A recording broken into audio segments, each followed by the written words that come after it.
there was good times and there was bad times, but there was a lot of really good times.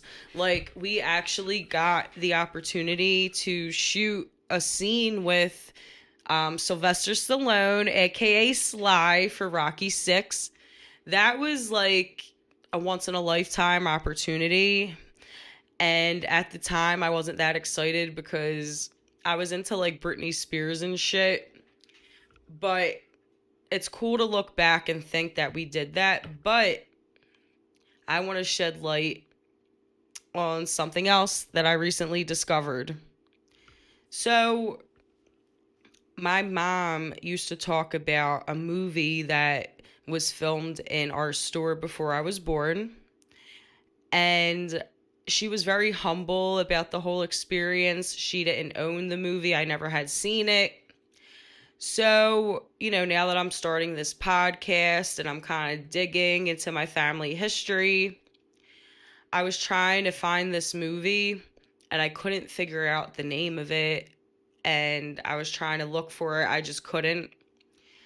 And the other day, this was like last week, I'm driving and it was almost like my mom, I heard her voice say Jeff Bridges.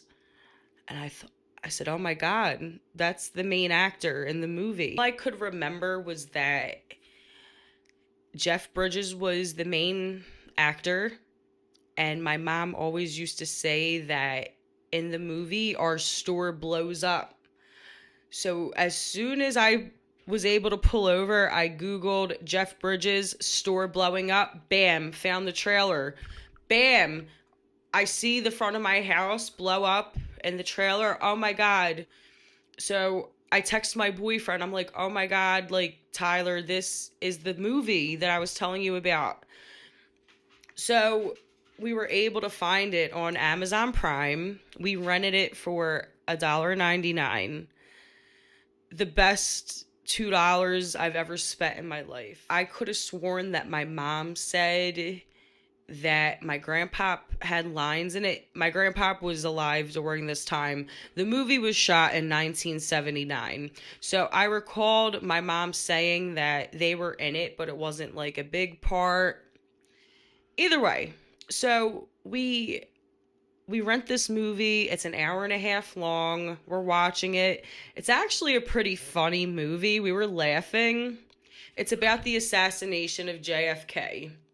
So this movie's an hour and a half long. We don't know what to expect. And about an hour in, I couldn't believe what the fuck I saw. So there's a part where Jeff Bridges walks into a store and there's a woman, she's like pouring milk into coffee and she's looking down and Jeff Bridges asks her a question. Me and my boyfriend froze. That's when it all clicked. I saw the house of cheese across the street. I saw the bread in the window. That woman is my mom. I I couldn't believe it. And then she looks up and I finally got to look in my mom's eyes for the first time after 17 years. I I can't even describe the feelings that the emotions that came over me. Like, first of all, we were not expecting to see my mom. She made it seem like she was like in the background or something. Like, no, that bitch was all up in it. She was all up in the screen. I really do want to shed light on this scene and on my family, my house. Let's take a look at it.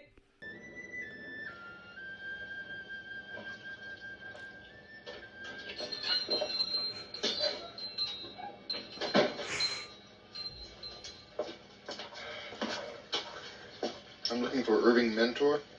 Never heard of him. My name is Nick Keegan.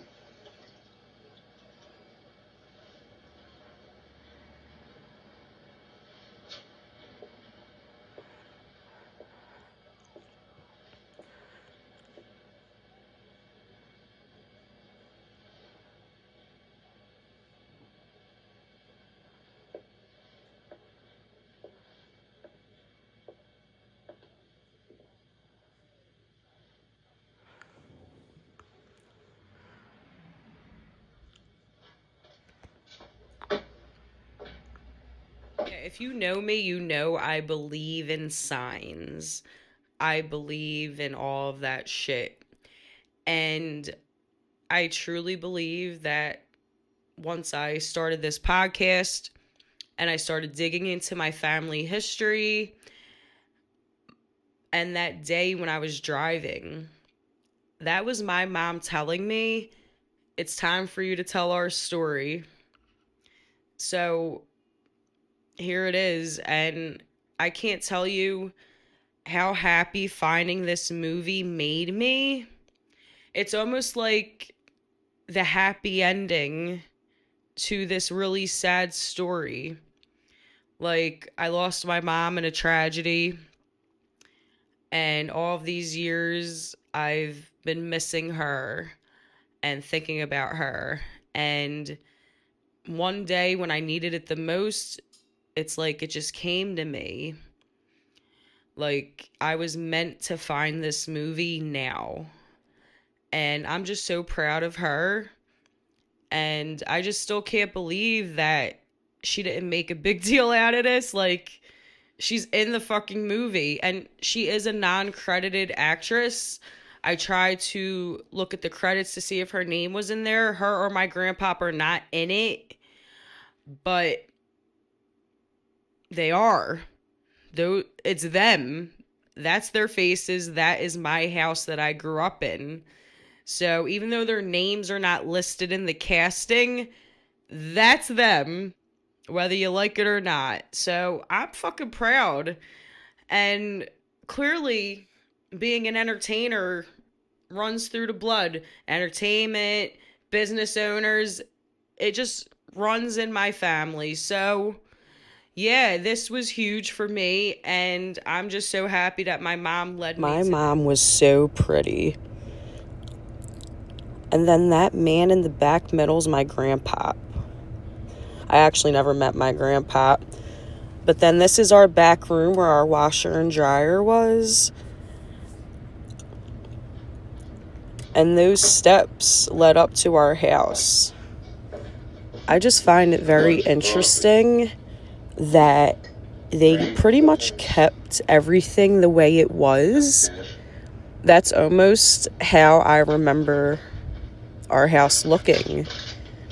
I don't know if the producers were just being lazy or if they actually liked the look of our house and they just wanted to keep it that way.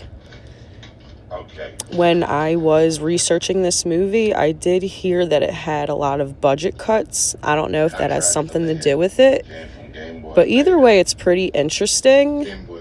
But there's a few coincidences. Like this part. Worth 15 grand even as it out. Where there's smoke, there's fire. Tell me that's not weird. But this is also kind of strange if you think about it. Just wait for it.